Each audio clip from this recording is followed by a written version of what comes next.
evident. Yeah.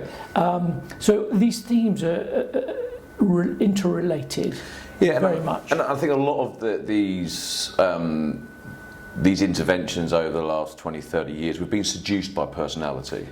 We right? have. And personality has value, we understand that, but it doesn't necessarily have the value of connecting individuals, teams to team or organisational outputs. And I think that's the impact. Yes, I mean, if I think of my own work over the last 20 odd years in selection, my clients will say to me first, can this person do the job? Yeah. What's their impact and contribution going to be? And personality is secondary. It's nice to have someone fit in and to understand what they're going to be like and where the rough edges are, but can they do the job is the first question. Well, you know that. I mean, you know my simplistic view when I look at sports teams. I mean, I am pretty sure that the sports managers don't sit there when they're looking to build a great team and the first thing they say is, what I need here are a couple of diligent people, a couple of extroverts, a couple of introverts, someone who's resilient, someone who's reflective. You know, they don't say that. They would say, give me someone up front that's going to score goals or baskets or whatever it might be. Give me someone that's going to defend those. Give me someone who sits in the middle and creates the play.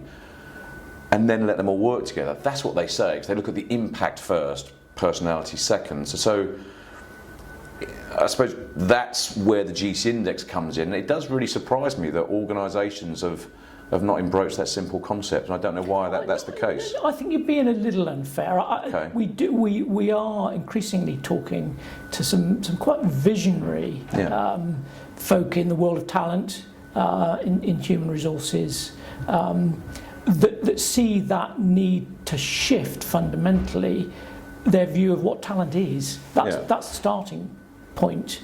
As you were saying earlier, it's that seemingly simple but significant shift from saying this is what talent looks like, you must look like this, to saying, wow, you're talented, how can we use that talent?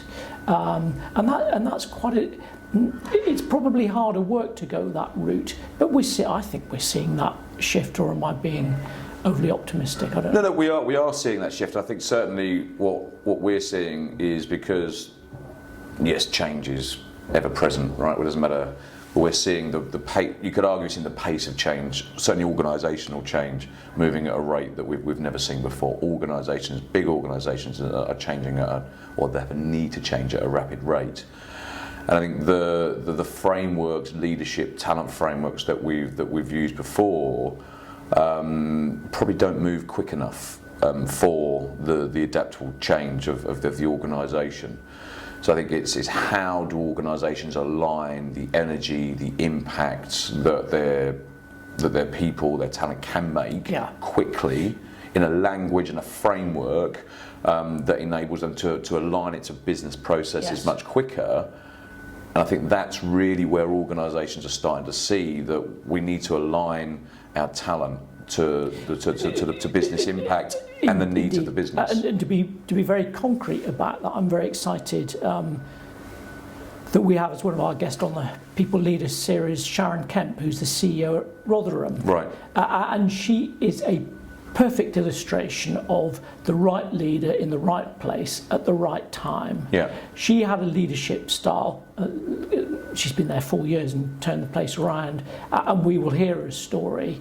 But it's an illustration of saying that was the sort of leadership they needed at that point in time. Yeah. And that was represented in her GC Index profile. I don't want to give too much of that story away because,